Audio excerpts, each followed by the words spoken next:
Bonjour à tous et encore notre petite vidéo quotidienne, une petite pensée du jour et on continue au Pirkei Avot. Yossi ben Yozer, Ish Sereda, Yossi ben Yochanan, Ish Yerushalayim Kimlumer. Yossi ben Yozer, Omer, que nous dit ce Yossi ben Yozer? Yehi vetecha bet va'ad lachachayim. Arrange-toi pour que ta maison soit un lieu de rassemblement pour les sages. Pourquoi?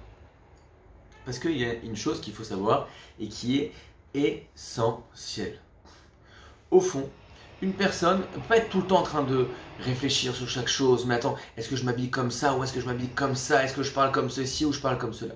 Une très grande partie de nos comportements est dictée par nos habitudes. Ce qui va nous paraître être là normal. Et là vient, Yossi ben Yozer, de quelque chose d'essentiel. Arrange-toi pour être entouré de personnes qui vont avoir un niveau d'exigence vis-à-vis d'eux-mêmes qui va être le plus haut possible. Pourquoi? Parce que c'est ça qui va faire ta normale. Au fond, si tu vois tout le monde qui se réveille à 11 h le matin et qui reste en jogging toute la journée, etc., d'une certaine manière, pour toi, de te lever à 10h30, tu as l'impression d'être un super-héros. D'avoir changé de t-shirt 2 fois dans la semaine, tu as l'impression d'avoir été un homme d'affaires, businessman international, etc., etc. Alors que si tu es entouré de gens qui se prennent en main, qui font attention à leur langage, et bien même toi, si à un moment tu as envie de parler d'une façon un peu légère ou vulgaire ou grossière, ça va te paraître bizarre. Si tu es entouré de personnes qui font attention de ne pas se mettre en colère, toi tu vas pas te mettre en colère. Alors, tu as une petite histoire qui m'est arrivée hier. Je fais un cours tous les matins sur Zoom et il y avait une personne, c'était rigolo parce que mon micro était coupé.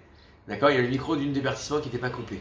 Et donc on l'entend et elle dit comme ça, elle dit, mais j'en ai marre, ça marche pas. Et là, elle sort mais une série de gros mots, mais vraiment, j'étais choqué. Ça fait Baruch Hashem des années que j'avais pas entendu quelque chose comme ça. Alors, comment ça se fait? Parce que Baruch Hashem, lorsque tu es dans un univers dans lequel les gens ne parlent pas comme ça ne vient pas l'idée de parler comme ça. Et même une chose qui pourrait ne pas être si grave, je sais pas, d'accord? Tu n'oses même pas le dire. Ça ne va pas te dire si tu es une conne, d'accord? Et à la fin du riz.